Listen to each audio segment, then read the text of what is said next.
Charon est le fils de Nyx la nuit et d'Éreb les ténèbres ou l'obscurité. Avec sa parenté avec Nyx, Charon est parent dans ce cas-là de Thanatos, enfin il est frère entre guillemets avec Thanatos, l'incarnation de la mort, ou encore d'Ipsos qui est l'incarnation du sommeil. C'est deux exemples parmi tant d'autres, mais sachez qu'on peut le relier justement à toute la fratrie que Nyx a mis au monde, soit seul, soit avec le concours d'un époux. Charon n'a pas d'épouse connue, ni même d'enfant. Dans les représentations de ce dernier, Charon est dépeint comme un homme âgé, ou voire même un vieillard, très laid, morose, sinistre, un peu acariâtre sur les bords, barbu et vêtu de haillons. Dans le monde souterrain de Hadès, le dieu des enfers, Charon est le nocher, ou si vous préférez, celui qui conduit une embarcation, et dans ce cas-là, c'est une barque, et avec cette barque, il fait traverser aux âmes ayant reçu une sépulture correcte, l'Achéron, le Styx, ou encore les autres fleuves du royaume de Hadès. Et cela n'est possible qu'à une seule condition, c'est que ces dernières, donc les âmes des défunts, paient leur passage. En effet, au moment de l'embaumement ou au moment des rites funéraires grecs,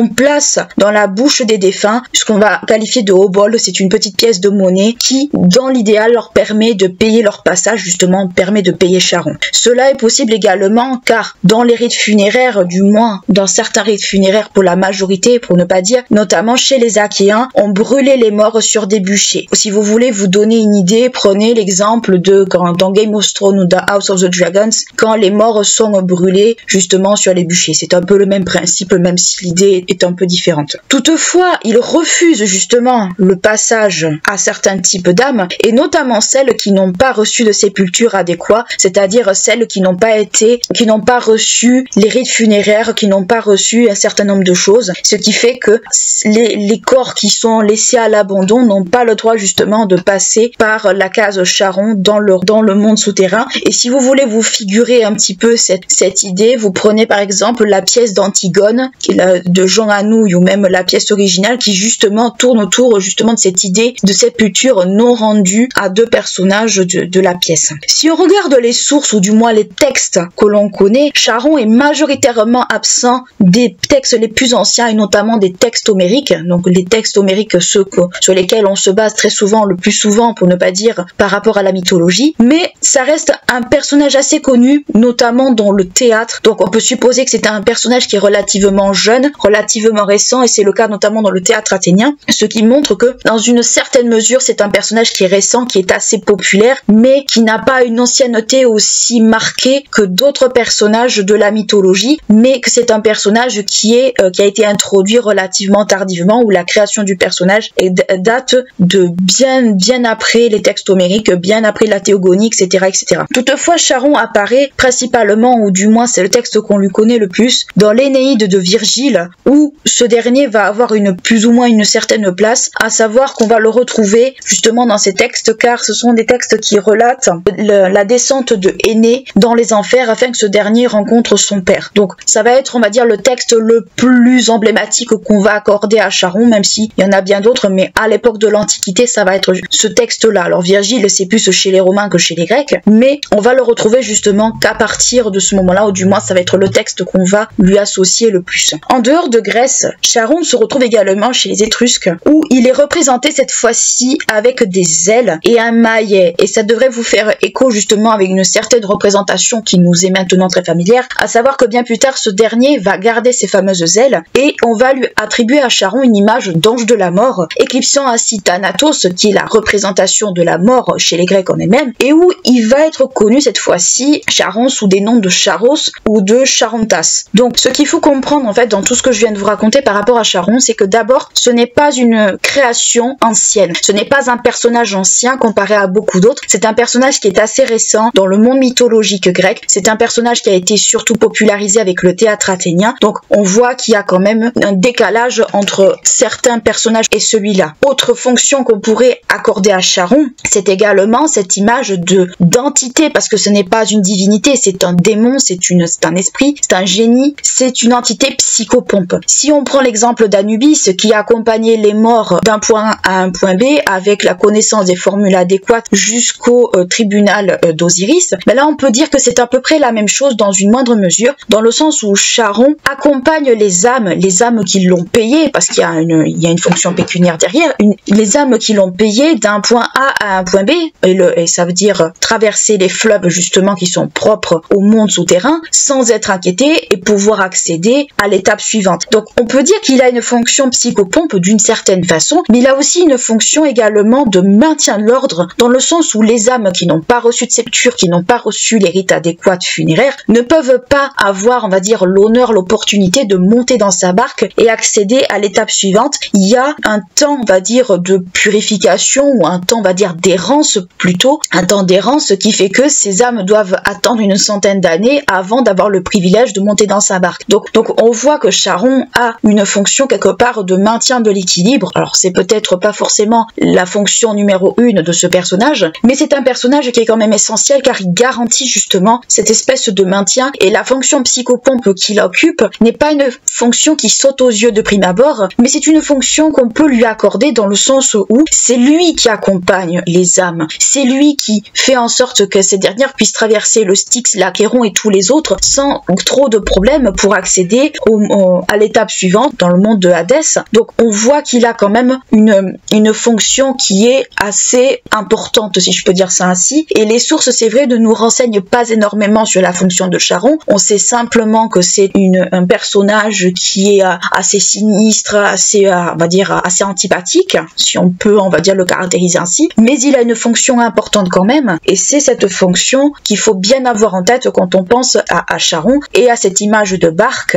Et cette image de barque, elle se retrouve beaucoup chez les Égyptiens, mais là on la retrouve aussi. Donc on voit qu'il y a, on va dire, un caractère essentiel de Charon justement dans cet univers du monde souterrain de Hadès, et cet univers qui est à la fois très sombre, très complexe, mais où un certain maintien de l'ordre est nécessaire. Si nous avons vu jusqu'à présent que Charon est relativement absent des textes homériques et d'Hésiode également, et qu'on le relie principalement à Virgile, on retrouve quand même quelques traces de ce dernier dans certains mythes en lien avec des héros connus ou des mortels. En effet, l'une des missions primordiales de Charon, nous l'avons vu, c'est de transporter les âmes dans sa barque d'un point A à un point B, mais la deuxième fonction qui lui est quand même dévolue, c'est de faire en sorte que aucun vivant, donc aucun mortel vivant, ne puisse accéder au monde souterrain de Hadès et que ces derniers ne passent pas. Toutefois, nous allons le voir, certains mortels ou héros, peu importe, parviennent à passer entre les mailles du filet, et parmi eux, on peut citer dans un premier temps Hercule. Hercule, on va rester sur Hercule dans cette vidéo, mais on peut aussi dire aussi Héraclès. En effet, au moment de ses 12 travaux, Hercule doit ramener le chien à 3 têtes Cerbère à Eurysthée, son cousin, et ainsi conclure sa période des 12 travaux. Quand ce dernier descend aux enfers, il se heurte à Charon qui refuse de le transporter car c'est un vivant et non un mort, mais le héros le contraint par la force en le frappant de le transporter dans sa barque afin qu'il puisse accomplir son dernier travail et s'emparer de Cerbère. On voit très bien que dans certains cas, Charon ne peut pas faire toujours office de barrière face à certains mortels qui, pour X ou Y raison, désirent descendre aux enfers pour désir personnel ou pour toute autre chose. À cause de cela, Charon est condamné à être enchaîné pendant plus d'une année à cause de ce que Hercule a fait. Donc on voit que Hadès, même s'il compte sur Charon pour faire en sorte que les vivants ne passent pas, qu'il compte également sur Cerbère pour que les vivants ne passent pas, ça ne marche pas toujours. Mais avant Hercule, il y a eu un autre héros bien connu des Athéniens qui a également fait ce petit voyage, c'est Thésée. En effet, Thésée a eu un peu la mauvaise idée de vouloir kidnapper Perséphone. Pour cela, lui aussi va descendre aux enfers, mais il ne parvient pas à faire son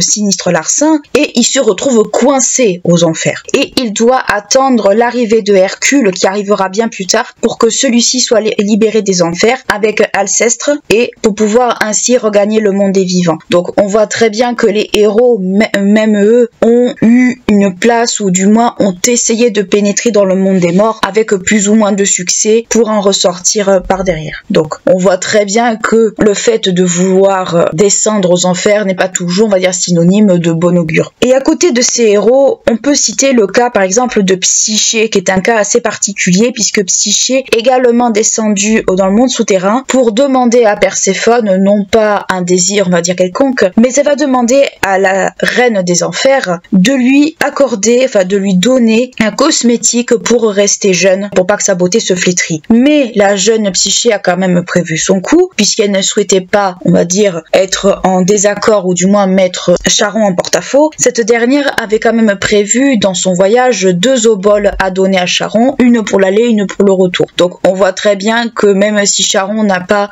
pour première fonction de laisser passer les mortels, enfin du moins les vivants, il n'empêche que si on le respecte un minimum, si on respecte sa fonction, cela peut quand même le faire. Donc on voit que d'un côté on a une version irrespectueuse, violente avec Hercule, et de l'autre côté avec Psyché, une version plus respectueuse, plus enclin à vouloir faire en sorte que Charon ne soit pas sanctionné pour ce qu'il a fait. Donc on peut dire que la créature a une espèce d'ambiguïté justement dans les mythes où on peut se demander véritablement si sa mission n'est pas aussi motivée par l'argent ou si sa mission au contraire il l'accomplit de façon normale sans se poser trop de questions. On pourrait se l'imaginer, on peut accorder beaucoup de choses justement à ces personnages-là. Et à côté justement de ces fameux personnages un peu extraordinaires que Thésée et tous les autres, on a également quelques mortels connus et notamment Orphée. Je rappelle très brièvement que Orphée a réussi à charmer à la fois Charon et Cerbère pour que celui-ci puisse passer et accéder au monde souterrain et plaider sa cause auprès de Perséphone et de Hadès, à savoir que ce dernier souhaite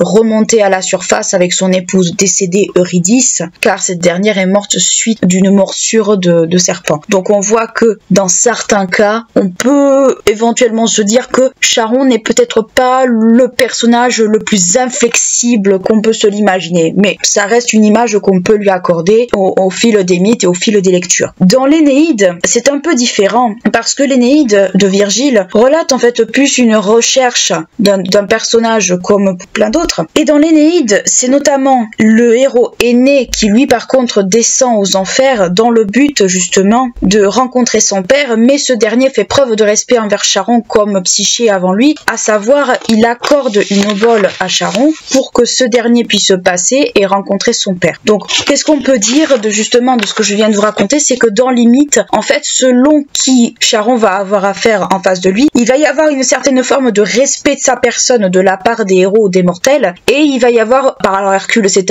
un exemple on va dire assez particulier, mais avec l'exemple d'Hercule on peut voir que Charon n'est pas un personnage infaillible, c'est pas un personnage qui peut, on va dire, faire en sorte que les mortels ne puissent pas passer dans le monde des morts. Ça s'est vu avec tous les exemples que je viens de vous donner, mais concrètement on voit que la mission première de Charon c'est de transporter d'abord les âmes, et dans les rares cas c'est arrivé les vivants, mais c'est très rare. En général il ne transporte absolument les vivants, et c'est l'une de ses fonctions principales. Alors oui, nous venons voir quelques exceptions, mais sachez que ce sont des exceptions qui montrent que Charon n'est pas un personnage infaillible dans le monde souterrain, mais que ça reste un personnage qui est quand même à l'image d'une image en fait d'une certaine forme d'équilibre, à savoir que les vivants n'ont pas à rentrer dans le monde des morts, et c'est lui qui doit faire rempart à ce niveau-là. Alors il n'est pas tout le temps arrivé, nous venons le voir, mais c'est lui qui doit se poser en rempart, et c'est lui qui a cette fonction psychopompe dont nous avons déjà parlé, notamment avec les morts, mais avec les vivants il va faire la même chose, mais à contre-cœur. Donc on voit que il y a une notion à dégager de ça, c'est que les vivants en fait n'ont pas leur place dans le monde des morts, et que ces derniers ne doivent pas se mélanger au monde des morts. C'est un peu ce que représente également Charon dans les missions qui lui sont accordées. Ancienne, les Irini ont des origines assez obscures. En effet, dans les sources, notamment provenant des auteurs antiques et notamment des auteurs grecs, on peut dégager plusieurs pistes concernant, on va dire, les parents, entre guillemets, des Irini. D'après Hésiode, les Irini sont les enfants de Gaïa et d'Ouranos, notamment quand celui-ci féconde Gaïa quand il est émasculé. Plus tard, l'auteur donne une version assez différente, puisqu'il attribue la naissance des Irini à la déesse Discorde. Chez Échille, ces divinités sont les enfants de Nyx, un peu au même titre que les moires. D'ailleurs, cette version est également reprise par Virgile chez les Romains. Donc on voit que certaines versions de la naissance des Irini sont très souvent reprises, et la version où elles sont les filles de Nyx sont la plupart du temps celles qu'on privilégie, avec celle notamment la toute première énoncée par Hésiode. D'après Sophocle, les Irini sont les enfants de Gaïa, mais non pas les enfants de Gaïa avec Ouranos, mais les enfants de Gaïa avec avec l'ombre ou avec les ténèbres. Qu'on voit très bien qu'au travers de ces différentes hypothèses que je vous énonce, on n'est pas très sûr de la naissance des Érinny. On sait déjà pas trop dans quelle catégorie ou avec quelle déesse ou dieu on peut les rattacher concernant leurs origines pures. Apollodore, quant à lui, va reprendre la première hypothèse d'Hésiode, à savoir que au moment où Ouranos était masculé, ces dernières naissent de son sang. Ce n'est pas Gaïa qui les met au monde, mais c'est l'océan, le dieu océan. Donc, qu'est-ce qu'on peut se dire quand on entend toutes ces hypothèses? C'est qu'on n'est pas vraiment sûr en fait de comment les Érinny sont nés, et les auteurs eux-mêmes ont du mal un peu à savoir justement les origines mêmes de ces dernières. Épiménide, lui aussi, va rajouter un peu son hypothèse à la chose, puisqu'il en fait les enfants de Cronos et d'Évonymée. Évonymée, c'est une déesse qui a été également l'amante de Cronos. Donc on voit très bien que on attribue aux Érinny des origines très anciennes, mais il y a toute une part un peu d'obscurité concernant vraiment les parents de ces dernières, et les auteurs grecs, au fil du temps, vont essayer de mettre en avant certaines hypothèses. Le fait qu'elle soit fille de Nyx déjà fait partie de la plupart du temps des hypothèses qui sont retenues, et le fait que ce sont les filles de Gaïa et de l'ombre ainsi que les filles de Gaïa et d'Ouranos sont les plus retenues parmi toutes celles que je viens de vous exposer. Donc on voit qu'il y a une espèce un peu d'interrogation autour de ces origines. L'apparence des Érinny est avant tout une apparence assez chimérique, un peu comme on le voit pour Médise ou pour d'autres créatures, et cette apparence un peu chimérique, comme beaucoup on va dire de représentations de ce type grec, est avant tout destinée à faire peur, mais également elles peuvent représenter une forme d'avertissement quand on a un peu le malheur, un peu de s'éloigner ou de bouleverser un ordre établi. Les Érinny sont un peu les garantes d'une forme de justice, elles sont le garant un peu de l'ordre social. Ce n'est pas pour rien qu'Héraclide va les baptiser d'une certaine manière de ministres entre guillemets de la justice, parce qu'elles sont l'incarnation de cette justice, mais ça va être l'incarnation de cette justice féroce, dévastatrice, assez primitive justement. Et c'est ce qui fait que quand on a le malheur de contrarier cet ordre on va dire établi, cet ordre social, mais on peut justement avoir cette image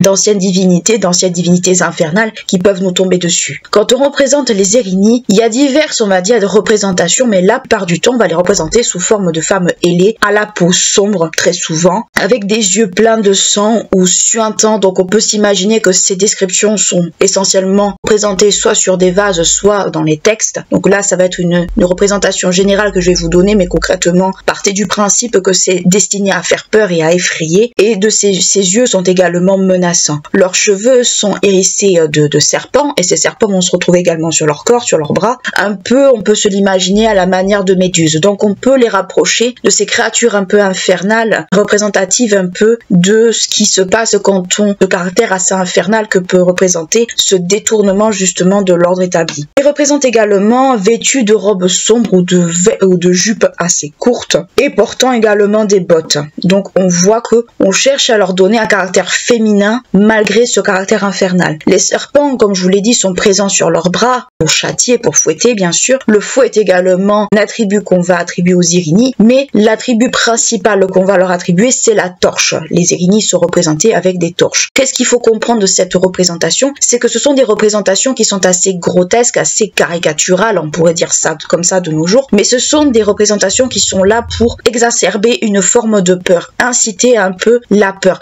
un peu à l'image des croque-mitaines, un peu qu'on pourrait voir dans d'autres civilisations. Mais les Érinny sont un peu les croque-mitaines d'une certaine manière des Grecs, puisqu'elles sont là pour garantir une certaine forme d'équilibre, mais surtout elles sont là pour incarner une justice, mais une justice bien particulière. Les Érinny ont une fonction un peu de garde-fou de la loi, mais une loi assez bien spécifique. Par rapport au nombre des Érinny, on peut dégager deux sources, plus ou moins. On peut en dégager deux et on peut en citer deux. En premier lieu, on peut se baser sur l'Orestie d'Échille, puisque ce dernier va situer les Érinny au nombre de 50. Il va mettre en scène dans sa pièce une cinquantaine d'Érinny. Et ce n'est pas la version la plus gardée. La plus gardée, ça va venir d'Euripide, puisque Euripide va retenir 3 Érinny en particulier, et ça va être ces 3 Érinny qui vont être les plus représentés et surtout les plus connus, et il va les nommer. Elles sont au nombre de 3 comme je vous l'ai dit et elles se nomment Alecto, l'implacable ou implacable, Tisiphone, vengeuse ou vengeresse, vengeance, et Mégère, la haine, la jalousie. C'est pas pour rien que le mot Mégère d'ailleurs est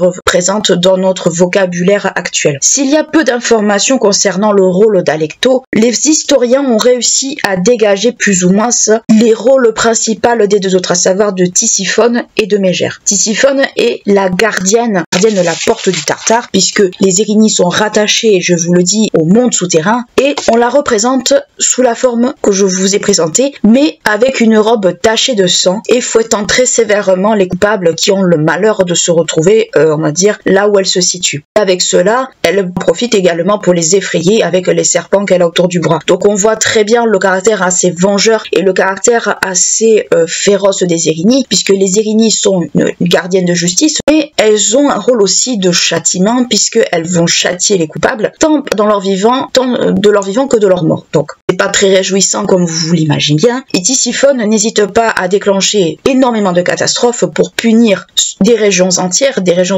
qui vont accueillir le coupable des crimes justement sur lesquels elles vont se déchaîner, et voire même des maisonnées entières. Donc on voit que la justice des Érinnies, même si elle est ciblée, elle a quand même un caractère assez arbitraire, puisque les Érinnies vont ne pas hésiter à propager des catastrophes justement sur des peuplades entières, sur des régions entières. Alors il faut voir quand même que ce n'est qu'une image. Ces catastrophes, ça va être des fléaux comme des maladies ou des famines, mais ça peut être également une représentation quant à l'origine supposée justement de ces catastrophes dans la Grèce antique. Quant à Mégère, elle a plus des fonctions, alors des fonctions publiques si on cite les historiens, mais on peut dire plus qu'elle a des fonctions assez ciblées, puisque Mégère a la charge un peu de semer la discorde un peu partout, mais surtout d'utiliser tous les moyens qui lui font plaisir pour justement semer cette discorde, à savoir la jalousie, l'envie, la haine, etc., etc. Tout ce qui a rapport un peu avec la négativité, et quelque part aussi une forme d'exaspération de certains traits de la nature humaine. Mais de façon générale, Mégère, quand elle,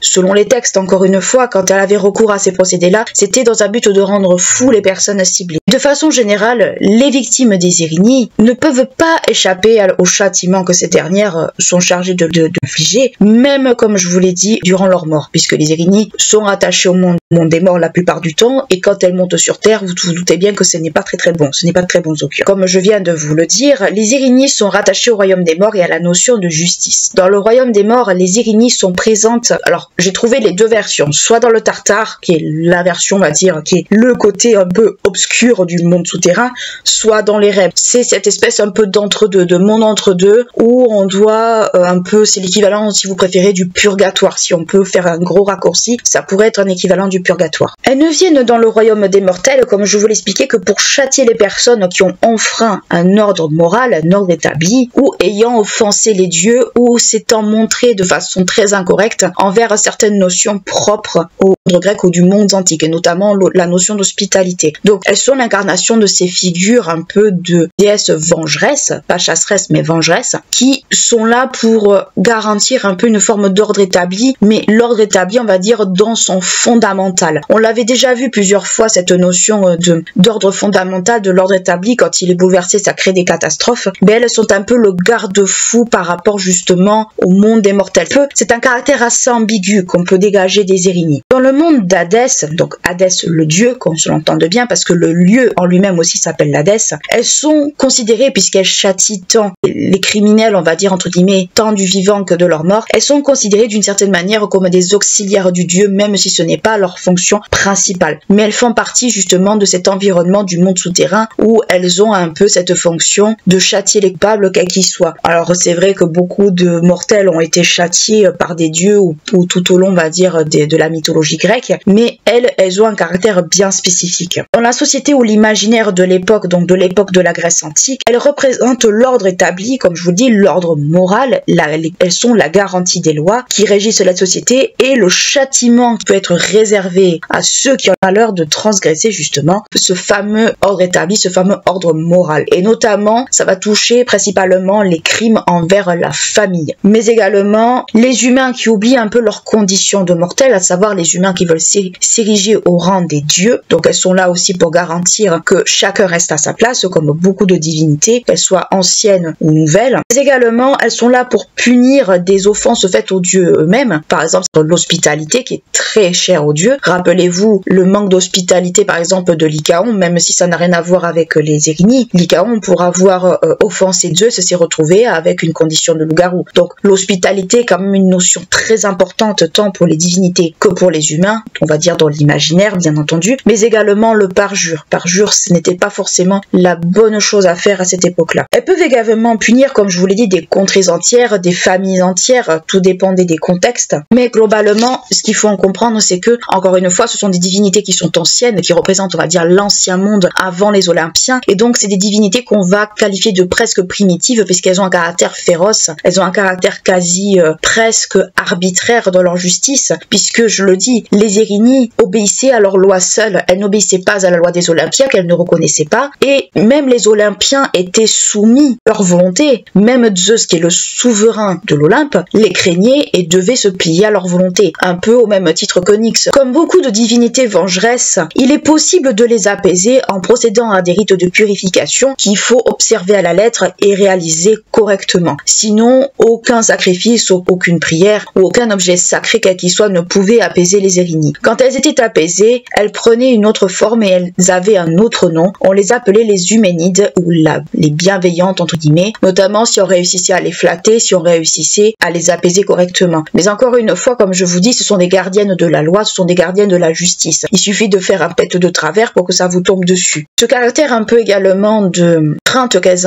incarnaient, comme je vous l'expliquais, les dieux les redoutaient, mais les humains également, et ça allait jusqu'à ne pas prononcer leur nom, et ça allait jusqu'à ne même pas regarder les bois sacrés qui leur étaient consacrés. Les Érini avaient droit à une espèce de petit culte, mais c'était pas un culte de grande ampleur, comme par exemple pour Athéna ou pour ce genre de choses. Par rapport justement à cette notion de déesse vengeresse, alors c'est vrai qu'il y en a énormément de déesses vengeresses, mais si on regarde un peu de l'autre côté, par exemple dans d'autres civilisations, on retrouve un peu l'équivalent des Érini chez les Romains, puisque ça va être ce qu'on va qualifier chez les Romains des furies. Donc ce qu'il faut comprendre, c'est que les Érini incarnent un peu, alors elles sont un peu entre les deux, elles sont garantes d'une certaine forme de la base de la civilisation, de telle que les dieux aux Olympiens l'auraient établi, mais elles ont cette espèce de caractère également d'ancienneté, puisque ce sont des divinités assez anciennes, assez primitives, et ce sont des divinités qui ont une fonction bien déterminée, qui sont reliées à la justice, mais à la justice, on va dire, qui va toucher une catégorie de crimes, et qui va toucher une certaine forme, on va dire, de bouleversement de l'ordre, et je le redis. En fait, ce qu'il faut comprendre des Érini, c'est qu'elles sont les garantes de la base de la civilisation. Beaucoup de divinités le sont, mais elles le sont peut-être encore plus, puisqu'elles vont châtier les mortels qui ont commis des crimes envers la famille, et quand je dis crime envers la famille, c'est patricide, matricide, les trois quarts du temps. Elles vont châtier les offenses faites aux dieux, et je me répète, mais c'est très important d'avoir ça en tête, comme par exemple l'hospitalité ou ce genre de choses, et ce sont des notions qui sont la base de la civilisation antique, même la base de la civilisation grecque, et ce sont, on va dire, les premières bases, les premiers piliers, justement, de la société humaine de façon générale.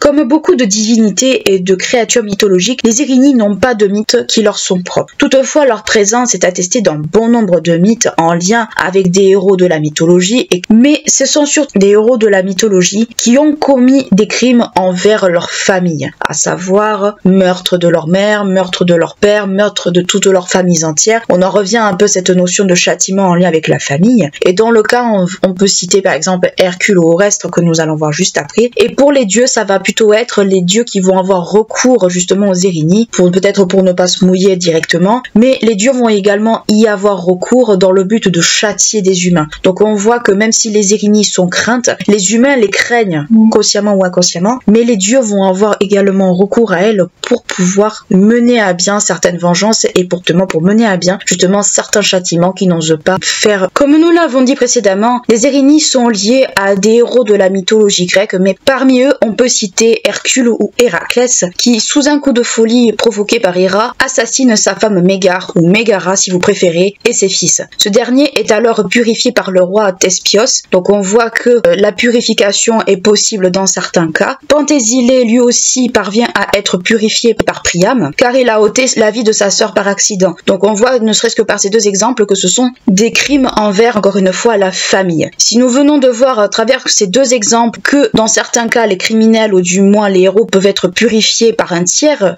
qui a la connaissance justement des rites de purification. Ce n'est pas toujours le cas malheureusement. En effet, si on prend l'exemple de Médée qui a assassiné son petit frère, elle se voit refuser cette dernière la purification par Circé. Circé, la fameuse magicienne que l'on retrouve par exemple dans l'Odyssée et dans bien d'autres mythes où cette dernière, pour se venger, va transformer en monstre certaines personnes. Dans un cas assez particulier où si cette fois c'est Tisiphone qui est présente, qui se manifeste directement, on peut citer un cas, on va dire, assez bien ciblé toutefois, qui est le cas de Éthéocle et Polynice. Pour ceux qui ont lu Antigone, vous voyez parfaitement de qui il peut s'agir. En effet, Tisiphone va pousser la jalousie et la haine des deux frères au point que ces derniers vont s'entretuer. Toutefois, si Éthéocle et Polynice ne sont pas les seuls, on va dire, humains que les Érinnies torturent et manipulent, ou du moins persécutent à leur guise, il y a d'autres exemples que l'on peut citer, et notamment on peut citer le fait que les Érinnies peuvent être des fois rattachées au sort ou au destin de certaines familles qu'on va qualifier de maudites, ou du moins que les historiens vont qualifier de maudites, à savoir que l'on peut les relier par exemple à la famille des Atrides. Les Atrides, c'est cette famille qui est rattachée à Pélops. Rappelez-vous, Pélops, c'est ce fils malchanceux de Tantale qui s'est retrouvé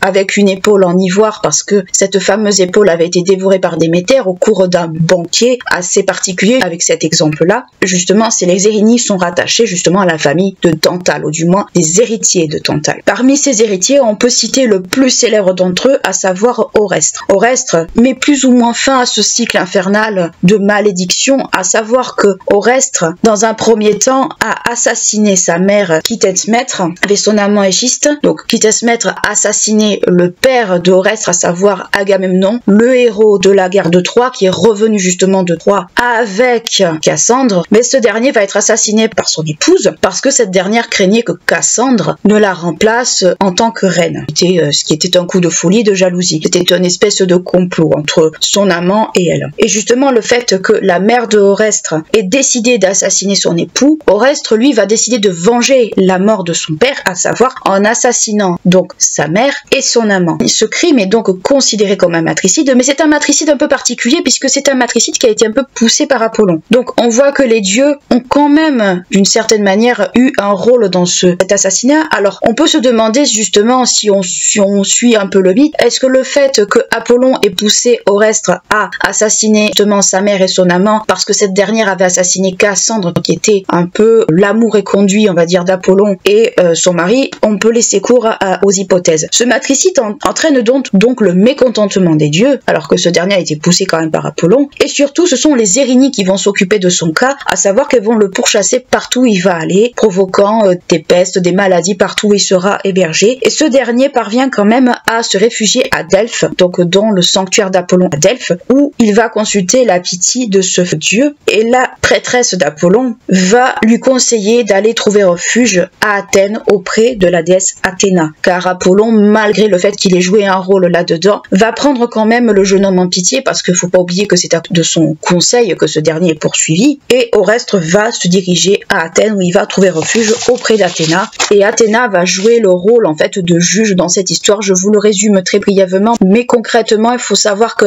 ces deux dieux vont jouer un rôle primordial justement dans le mythe d'Orestre. Athéna prend donc le jeune homme en pitié, et au moment du jugement, à savoir les dieux contre Orestre, Orestre va bénéficier de l'appui justement d'Apollon, qui va plaider à l'image d'un avocat en sa faveur, et Athéna va prononcer un jugement, à savoir que ce dernier est acquitté de ses meurtres. Donc on voit très bien, si on se fie un peu, alors par rapport aux Érinnies, Orestre va être le mythe qu'on va le mieux connaître au niveau justement des Érinnies, puisque ça va être repris également dans une pièce de théâtre, ce mythe-là. Mais il faut savoir que si on veut résumer les Érinnies, ce sera vraiment le mythe auquel on va les rattacher le plus. Concernant, on va dire, la purification, parce que même si Orestre a été pardonné de son meurtre, il n'empêche qu'il n'est toujours pas purifié, ce dernier va réussir à se faire purifier à Delphes, donc encore une fois très en lien avec Apollon. On voit très bien donc que même si Orestre a été pardonné, il lui faut quand même se purifier pour que son péché soit lavé. Un autre exemple, un dernier exemple que l'on peut citer, c'est le cas d'Œdipe.Œdipe est un cas particulier puisque ce dernier a provoqué le suicide de sa mère, car, alors le mythe d'Œdipe est assez particulier puisqueŒdipe a été, et pour vous le résumer très simplement, était un enfant abandonné à la naissance. Pour vous le résumer, ce dernier va assassiner son père sans savoir que c'était son père et va épouser l'épouse de ce dernier sans savoir que c'était sa mère. Et quand le poteau rose a été découvert, ce dernier tout simplement décide de se châtier et sa mère se suicide. Pour vous le résumer très simplement, c'est ça. Mais concrètement, Oedipe, il faut savoir que suite à ce meurtre a été justement poursuivi par les Erinyes pendant très longtemps et Oedipe a eu beaucoup de mal à trouver de la paix, selon le mythe encore une fois. Si on se penche du côté des dieux, on a très peu d'informations par rapport au rôle des Erinyes vis-à-vis des dieux. On voit très bien le lien plutôt entre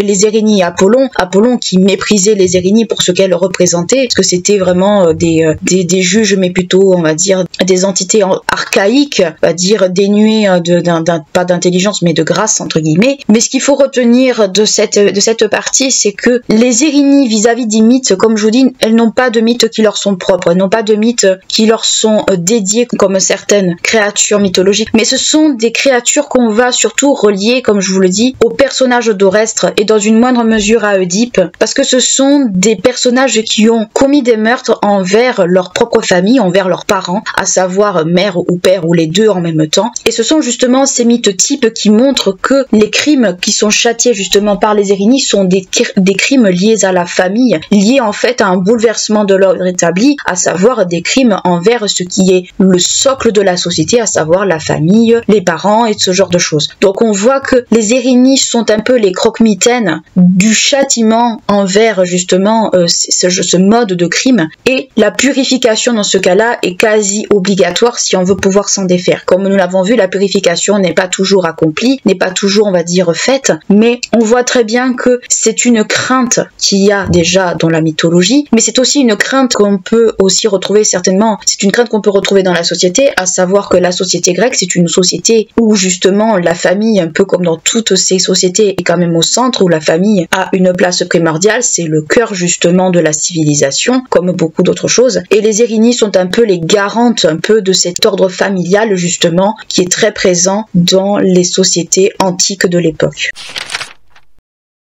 Fils du couple de titans Cronos et Gaïa, Hadès est, comme tous ses frères et sœurs, avalé à sa naissance. Quand Zeus parvient à tous les libérer, ce dernier l'aide à combattre leur père et ses alliés au moment de la titanomachie et à le renverser, autrement dit, à prendre sa place. Au moment de la division du monde, Hadès obtient le monde souterrain, tandis que Zeus gouverne le ciel ou les cieux, peu importe, et que Poséidon tient les mers. Dans le monde souterrain, Hadès dirige les lieux selon ses règles et selon ses envies. En effet, le monde souterrain du dieu est considéré comme le royaume des morts, même s'il n'incarne pas la mort lui-même, puisque cette dernière est incarnée par l'entité divine Thanatos. Quand on décrit le caractère d'Hadès, surtout dans les sources ou dans les textes, celui-ci est considéré comme étant un personnage sombre, très fier, terrible, implacable, mais toutefois très juste. Si le nom d'Hadès signifie l'invisible, les sources fournissent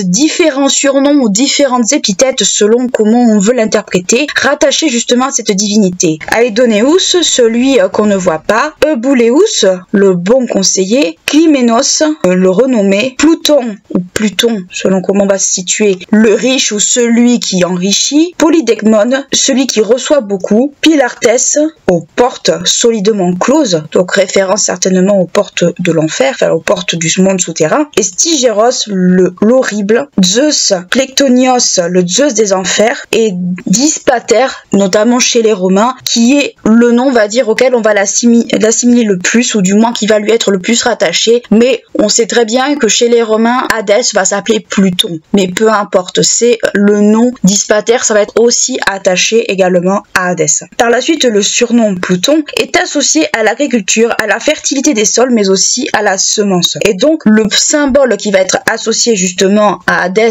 dans ce cas-ci, ça va être la corne d'abondance. Donc, cela le rapproche d'une certaine façon aux divinités végétales, rattachées à l'agriculture, comme peut l'être par exemple son épouse Perséphone, le plaçant ainsi un peu dans une double perspective de vie et de mort, au sens où ce dernier va contribuer au renouveau, justement au renouvellement des saisons et au renouvellement des récoltes, etc., etc. Donc, on peut voir un peu dans Hadès quelque part une espèce de divinité végétale, mais c'est à prendre avec beaucoup de prudence, d'abondance justement par rapport à cela parce que c'est pas sa caractéristique première. Mais on peut supposer justement que cette notion de richesse peut lui être associée, mais notamment par rapport à l'agriculture, par rapport justement à la corne d'abondance qui est censée donner, nourrir à l'infini quasiment tous ceux qui la possèdent. Donc il faut faire très attention par rapport justement à cette image du Hadès rattaché à l'agriculture, rattaché au monde végétal. Si dans le cadre végétal, comme nous venons de l'expliquer, Hadès a pour attribut la corne d'abondance, de façon générale, c'est pas forcément l'attribut qu'on va lui connaître le plus.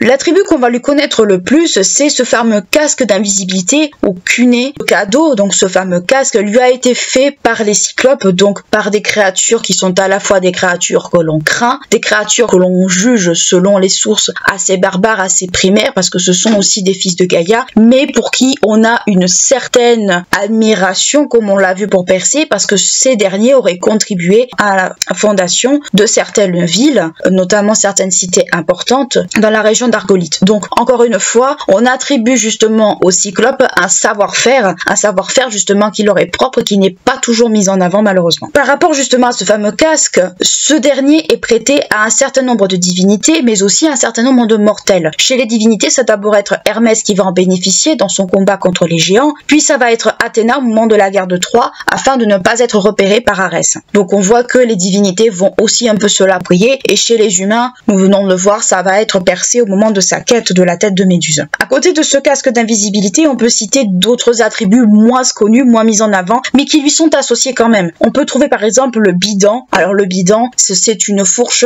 à deux dents. Vous prenez le trident, vous en enlevez une dedans, ça vous fait justement ce fameux sceptre. Ou encore les chevaux bleu nuit qui tirent le char justement de cette divinité. Qu'on va mettre au nombre de 2 ou de 4 selon les versions chez qui on va regarder, mais toujours est-il que ça fait partie des attributs qu'on donne à Hadès. Alors les chevaux c'est peut-être plus un animal un peu fétiche, mais toujours est-il que ça fait partie des attributs qu'on attribue à Hadès, même si on n'y pense pas de prime abord et forcément de suite. Et un autre attribut ou un autre, on va dire, symbole qu'on va lui donner, c'est la possession de troupeaux gardés par Ménéothès sur l'île de Irythie. Donc ce fameux troupeau, on peut se poser des questions. Ça peut être des troupeaux d'animaux à sacrifier en l'honneur de Hadès pour des célébrations, ce genre de choses, et qui par conséquent sont des animaux élevés exprès par rapport à ça, et qui sont des animaux associés justement au culte d'Hadès. On va dire dans la société grecque, il est fort probable que ces troupeaux qu'on attribue justement à Hadès sont des troupeaux en fait qui ont été faits pour le culte d'Hadès. Et en général, ce sont des troupeaux, ce sont des animaux qui sont très souvent de couleur noire et qu'on va attribuer justement aux dieux. Donc cette image de troupeau peut être vue de cette manière-là et peut être associée justement par rapport à cela. Comme beaucoup de divinités, Hadès a également des plantes qui lui sont associées. Hadès va avoir justement des plantes qui vont être associées. On va trouver la menthe. La menthe en fait a une signification particulière puisque ça va être rattaché à une soupirante de Hadès qui va justement être transformée en cette plante. Donc ça a une signification assez proche de la divinité. Le cyprès et le narcisse. Alors le narcisse, c'est vrai, ça peut être très surprenant, mais oui, ça peut être le cas. Et le cyprès, ça surprend pas trop parce que c'est ce qu'on trouve principalement dans les cimetières à l'heure actuelle. Donc on voit quand même que Hadès a un bon nombre, on va dire, de symboles qui lui sont associés et qui ça fait partie de ces dieux du panthéon grec justement où la panoplie est totalement complète avec des animaux attribués. Alors des animaux pas forcément définis, mais ce sont des animaux quand même qui sont voués à être sacrifiés en son honneur. Ça va être un signe particulier, ça va être des plantes, c'est tout un tas de choses. Donc on voit que Hadès quand même a ses propres symboles, mais ce sont des symboles encore une fois qui sont très peu connus et très peu mis en avant. Concernant les mythes, c'est la théogonie d'Hésiode qui nous renseigne le plus, mais également l'hymne à Déméter qui est d'Homère, qui va encore nous renseigner encore plus sur le mythe le plus connu et qui est le plus rattaché à Hadès, c'est le rapt de Corée. Corée et Perséphone, c'est la même personne, mais Corée car elle va prendre le nom de Perséphone quand elle épouse Hadès. En effet, avec la complicité plus ou moins cachée et certaine de Zeus, Hadès parvient à enlever Corée alors qu'elle cueillait des fleurs en compagnie des nymphes, donc avec ses suivantes. Sa mère est alors mise au courant de sa disparition et elle se met à chercher cette dernière. Déméter, elle interroge un peu tout le monde, toutes les divinités qu'elle peut croiser, personne ne lui répond, personne ne sait où Corée se trouve, Corée ou Perséphone, peu importe, sauf Hélios le soleil, qui voit tout et qui est au courant de tout et qui avoue la vérité justement à Déméter. Cette dernière étant au courant des événements, gouvernement a pris tout simplement la décision de ne plus laisser pousser quoi que ce soit fruits, végétation et tout ça, tant que sa fille ne lui est pas restituée. À savoir que cette décision va impacter tant les humains que les dieux, puisque les humains ne peuvent pas se nourrir et que les dieux ne peuvent pas avoir d'offrande. Malheureusement, les choses vont se compliquer un petit peu entre-temps, puisque Perséphone ou Corée, peu importe, va consommer des aliments destinés aux morts. À savoir qu'elle va consommer un grain, alors ça va être soit un grain, soit un pépin de grenade, peu importe, et comme c'est une nourriture destinée aux morts, cette dernière ne peut plus remonter sur Terre, car tout simplement, elle est rattachée au monde souterrain. Voyant que la situation ne se débloque pas dans le monde des humains, Zeus décide d'intervenir. Il convoque les deux parties, sauf que les deux parties ne sont pas d'accord, donc il convoque Hadès et Déméter. Aucun des deux ne veut flancher, donc Zeus va trouver un compromis. Il va décider que pendant 6 mois, qui va correspondre à peu près à l'automne et à l'hiver, Perséphone va rester avec son époux, d'où le fait qu'elle va prendre le nom de Perséphone à ce moment-là, et les 6 autres mois, elle va les passer avec sa mère, qui va correspondre à l'été et au printemps. L'accord est conclu entre tous, et du coup, Perséphone fait la navette entre les deux mondes, et pour, on va dire, saluer la noce de son frère Hadès, Zeus va leur offrir la Sicile. Donc, quoi, chacun y trouve un peu son compte. Mais en dehors de ce mythe, qui est propre à Hadès d'une certaine façon, si on peut dire ça ainsi, il y en a d'autres dans lesquels il intervient, mais il intervient de façon assez mineure. On peut citer surtout les exemples de Hercule, de Sisyphe, de Orphée, mais parmi d'autres. Mais ce sont des mythes qui sont rattachés aux humains, aux héros principalement, par rapport à Hercule, mais surtout aux humains. Par rapport à Hercule, mais ça va se passer justement lors de cette fameuse période des 12 travaux d'Hercule. Le dernier travail de Hercule, c'est de ramener auprès d'Eurysthée le chien à 3 têtes,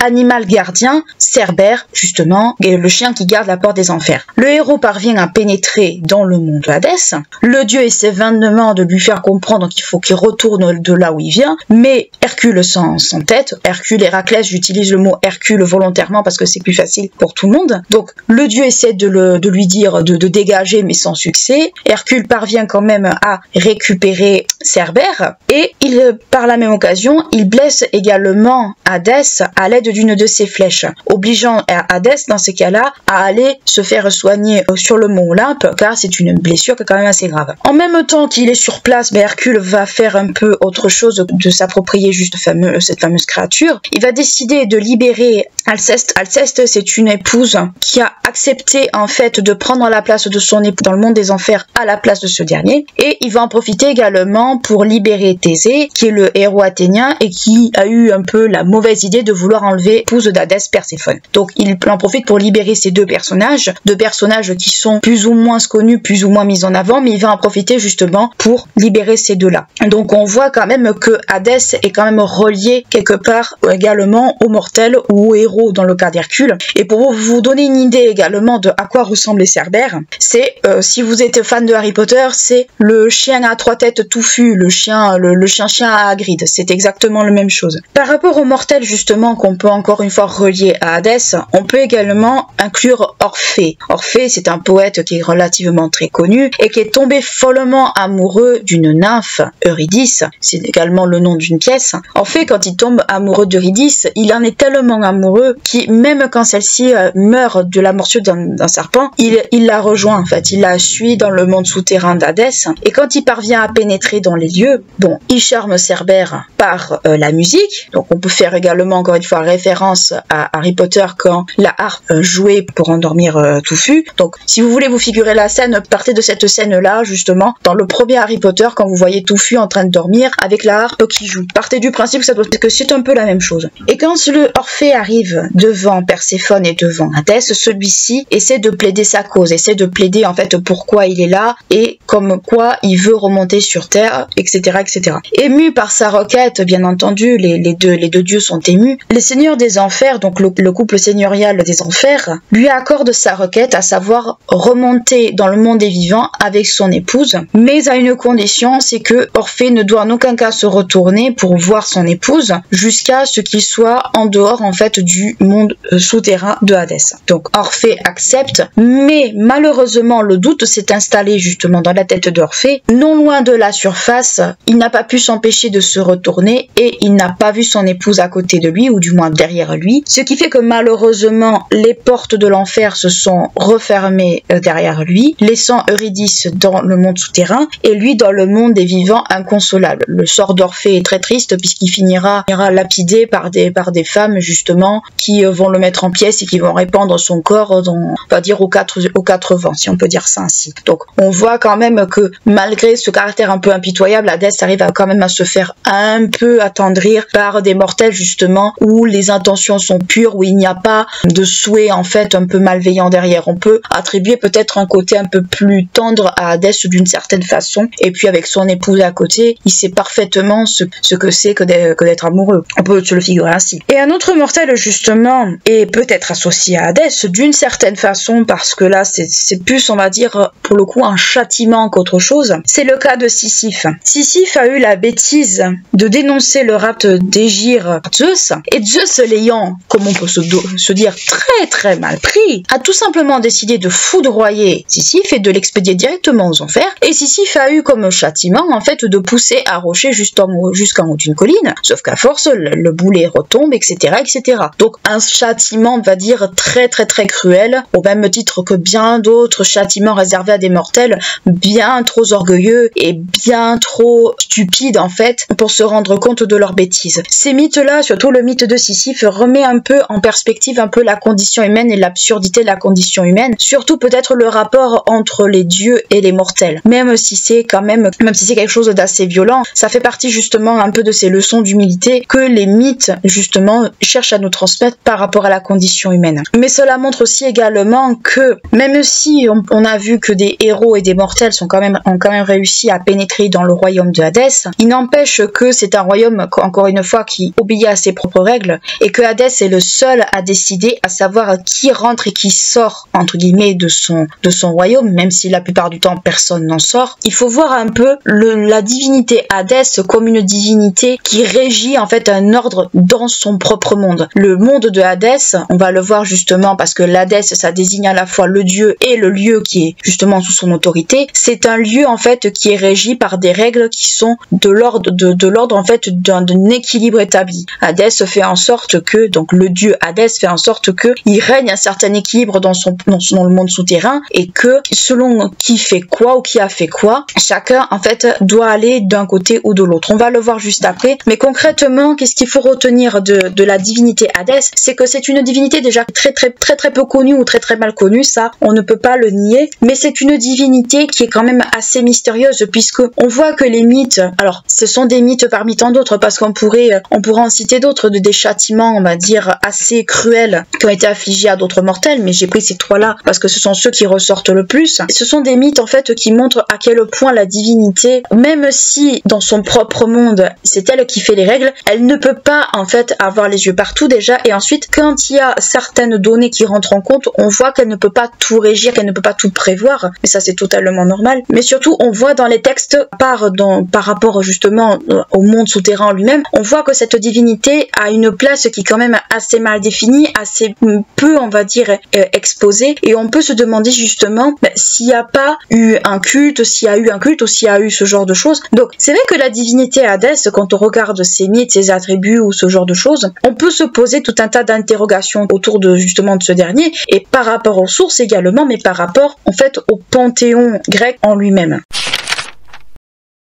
Comme dit précédemment, Hadès signifie à la fois le dieu, donc ça désigne le dieu Hadès, mais également le monde souterrain. Les sources qui vont être le plus mises en avant, ça va être l'Iliade et l'Odyssée d'Homère, puisque c'est là où on va trouver le plus d'informations les trois quarts du temps, qui nous explique en gros un petit peu le fonctionnement, mais également plus ou moins l'ambiance qui y règne. Les textes situent le chemin pour y rentrer, ça va dépendre un petit peu des textes et selon un peu comment on les interprète aussi, soit ça va être aux confins du monde, au-delà des océans, mais la plupart du temps, ça va plutôt être des cavernes qui vont être associées aux entrées du monde souterrain. La plupart du temps, ce sera très souvent ça. Et cette entrée, comme je vous l'ai expliqué, elle est gardée, notamment on va dire l'entrée principale, parce que on peut imaginer ça un peu comme une espèce d'arbre, plusieurs entrées et une entrée principale où on peut carrément rentrer dedans. Donc on peut dire que l'entrée principale, si on veut se le figurer, est gardée par Cerbère. Donc l'entrée qui permet de justement de pénétrer dans ces lieux, elle est gardée par Cerbère, donc une créature gardienne. Et les lieux en soi sont divisés en plusieurs endroits, grosso modo, à savoir le Tartare et les Rèbes. Les Champs-Élysées, on n'en parle pas là parce que ce n'est pas le sujet, puis ce n'est pas un épisode consacré au monde souterrain lui-même, mais grosso modo, c'est ce qu'il faut en comprendre. Le Tartare, on en avait déjà plus ou moins parlé. Le Tartare, c'est l'endroit où Zeus a réenfermé les enfants de Gaïa au moment, justement, quand la titanomachie. Donc le Tartare, c'est une prison, plus ou moins, où les enfants de Gaïa sont enfermés. Alors, ce qui est marrant, c'est qu'ils ont été libérés du ventre de Gaïa, là où ils étaient enfermés, pour ensuite être réenfermés derrière dans le monde souterrain. Donc, le Tartare, de toute façon, ça renvoie à, justement, aux enfants de Gaïa. Donc, les Hécatonchires et tout le reste. Les Ribés, par contre, c'est plus, on pourrait le voir un peu comme les limbes, un peu, pas comme un purgatoire, mais comme les limbes, si on veut se le figurer un peu comme ça, où les ombres, justement, traversent au moment de leur mort. Donc, les rêves, ça serait, comme je vous dis, les limbes, c'est-à-dire un peu cette espèce d'endroit un peu transitoire où les ombres ou les âmes, peu importe, restent présentes pendant un moment jusqu'à ce qu'elles puissent savoir si elles vont soit aux Champs-Élysées, soit au Tartare, soit ailleurs. Donc, on voit qu'il y a une espèce de hiérarchie dans le monde souterrain, mais c'est une hiérarchie qui est très complexe et c'est une hiérarchie qui fonctionne un peu sur le même modèle que le jugement égyptien, à savoir qu'il y a un jugement des âmes et selon ce que vous avez fait, soit vous allez dans un endroit très chouette comme les Champs-Élysées, soit vous allez au Tartare et malheureusement, tant pis pour vous. Donc on voit qu'il y a un fonctionnement assez similaire à ce niveau-là avec les Égyptiens. Les rêves, comme je vous dis, c'est un peu comme les limbes. On pourrait se le figurer un petit peu comme ça, d'une certaine manière. Le but de cette hiérarchie ô combien très organisée, c'est qu'aucune ombre ne puisse s'enfuir ou ne puisse remonter chez les vivants et s'incruster chez les vivants. Donc on voit que ce que nous fournit les sources, encore une fois, c'est qu'il y a une volonté de créer un monde hiérarchisé par ses règles, dicté par les règles du dieu sur place, et surtout faire en sorte que, va dire, une certaine harmonie entre guillemets règne. Mais toutefois, comme encore une fois j'insiste dessus et je le dis, c'est que même si c'est hiérarchisé, il y a quand même une crainte d'Hadès, puisque Hadès est craint tant par les vivants que par les morts, selon les sources entendues, selon les textes qui nous ont donnés. Hadès est d'une certaine façon redouté tant par les vivants que par les morts. Les vivants n'osent pas prononcer son nom et les ombres, selon les sources, n'osent pas l'affronter. Donc ce qu'il faut comprendre, c'est que l'on tient les informations justement par rapport au monde souterrain de textes qui sont primordiaux quand on travaille dans la mythologie. L'Iliade et l'Odyssée, c'est des textes qui sont primordiaux, mais ce sont des textes qui nous donnent une vision assez partielle de ce que pourrait être le monde souterrain de Hadès. Concrètement, qu'est-ce qu'il faut retenir justement de ce monde souterrain, l'Hadès? C'est que c'est un monde souterrain déjà qui est gardé par une créature gardienne. Donc déjà, ce que nous montrent les films ou les séries ne sont pas trop loin de la vérité. D'une certaine manière, on pourrait le voir un peu comme le monde souterrain, on va dire, des Égyptiens, d'une façon plus ou moins, on va dire, approchante. Mais dites-vous que c'est quand même, c'est un monde qui est régi par des règles. C'est un peu comme le monde des morts égyptiens, avec quelques différences bien sûr, mais ce que les sources nous en fournissent, et les textes des historiens vont nous fournir également d'autres informations, mais pour l'instant, partez du principe que c'est régi à peu près de la même façon que pour le monde des morts égyptiens, avec quelques différences près bien entendu. La figure d'Adonis est présente dans un premier temps chez les Phéniciens comme divinité de la végétation, puis elle est exportée vers le monde grec, puis ensuite le monde romain bien après. Chez les Phéniciens, le nom Adonis vient du mot phénicien Adon qui signifie seigneur. Si on se réfère au mythe, que ce soit chez les Phéniciens ou chez les Grecs, Adonis est le fils de Myra ou Smyrna selon les versions, et du père de cette dernière, Théias, qui est roi des Assyriens, roi des Syriens selon encore une fois les historiens vers qui on va se tourner. Enceinte de son propre père, cette dernière supplie les dieux de lui venir en aide afin d'échapper à la colère justement de ce dernier, de son père, car ce dernier voulait la supprimer, car son père avait pris conscience de l'atrocité de la chose, enfin du moins du fait qu'il avait eu comme maîtresse sa propre fille. Les dieux, ayant pitié de la jeune fille, décident donc de la transformer en arbuste, et cet arbuste va devenir plus tard la myrrhe. Ce fameux arbuste qui est utilisé beaucoup pour les cosmétiques, mais pas que. À la naissance d'Adonis, Aphrodite, qu'on appelle Astar ou Astarté selon les versions, tombe amoureuse de ce dernier. Ce dernier, on est bien d'accord, est un nouveau-né. Toutefois, elle souhaite lui offrir une vie dorée, une vie un peu insouciante et sans souci. Et pour cela, elle va le confier à Perséphone, qui est l'épouse d'Hadès et la maîtresse du monde souterrain. Cette dernière va élever Adonis, mais elle va également tomber amoureuse d'Adonis quand celui-ci va devenir un adolescent. Lorsqu'Aphrodite va réclamer entre guillemets Adonis, qui a grandi, qui est devenu un adolescent, la femme d'Hadès va refuser catégoriquement de lui remettre le jeune homme, et c'est rien, c'est niette. Aphrodite décide donc, vu qu'elle ne veut pas le faire remonter vers le monde d'en haut, de descendre carrément aux enfers pour aller le récupérer. Mais Perséphone persiste, elle ne veut pas le lui rendre. Voyant que les deux déesses ne fléchissaient pas dans leur position, et surtout que ça commençait à devenir une situation épineuse, ces dernières vont décider d'avoir recours à un juge, à un arbitre, et qui de mieux pour arbitrer cette situation épineuse que Zeus, le seigneur de l'Olympe, afin que ce dernier tranche, se prononce. Zeus rend un jugement, à savoir qu'il préconise qu'Adonis passe le printemps et l'été avec Aphrodite, et l'automne et l'hiver avec Perséphone. Il fait donc en fait des allers-retours entre le monde d'en haut et le monde d'en bas. Cette situation, Adonis s'en accommode, voire en est très content, et il peut s'adonner quand il est dans le monde d'en haut à la chasse. Il peut s'adonner à la chasse, à toute autre situation de plaisir. Bref, il s'adonne à une vie totalement idyllique. Mais cette passion pour la chasse va causer sa mort et bien plus. En effet, lors d'une partie de chasse à laquelle il participe, comme on peut se l'imaginer, dans une forêt qui devait être certainement sous la protection d'Artémis, celui-ci affronte un sanglier, et un sanglier, on peut s'imaginer bien féroce, dont la colère, dont la férocité elle-même avait été attissée par Artémis, soit par la colère de cette dernière, soit par la jalousie d'Artémis. On ne sait pas trop à ce niveau-là. Toujours est-il que l'animal blesse mortellement Adonis, et ce dernier va mourir dans ce qu'on distingue comme étant un champ de laitue. Et dans ce champ de laitue, le sang d'Adonis va donner naissance à une fleur qu'on va appeler l'anémone. L'anémone, alors on va trouver soit la rose, soit l'anémone. J'avais bien pu trouver l'anémone par rapport à cela. Donc le lien entre Adonis et le monde végétal est lié principalement aux deux déesses qui sont ses maîtresses, dont il est amoureux. Mais ça va être surtout le cas principalement pour Perséphone, notamment par rapport à certains aspects du monde de la végétation. Dans le monde des humains, cela va se traduire principalement avec les aromates, l'utilisation d'aromates et la culture de la myrrhe. Toutefois, on peut y voir une autre lecture également, une autre lecture du mythe, en dehors en fait du fait que Adonis est lié à la végétation, à la culture des aromates et à la myrrhe. Il y a une autre lecture que l'on peut faire, c'est un peu plus en lien avec le jeu de la séduction, avec un peu le jeu, on va dire, de l'amour, mais sans, on va dire, l'amour au sens marital du terme, mais plus au sens un peu adultérin, si on peut dire ça ainsi. Dans cette lecture, en fait, le mythe, on peut le découper en fait en deux séquences, deux catégories. Dans une première séquence, on peut souligner le jeu de séduction entre Myrrha, sa mère, et le propre père de cette dernière. Cette situation est due au fait que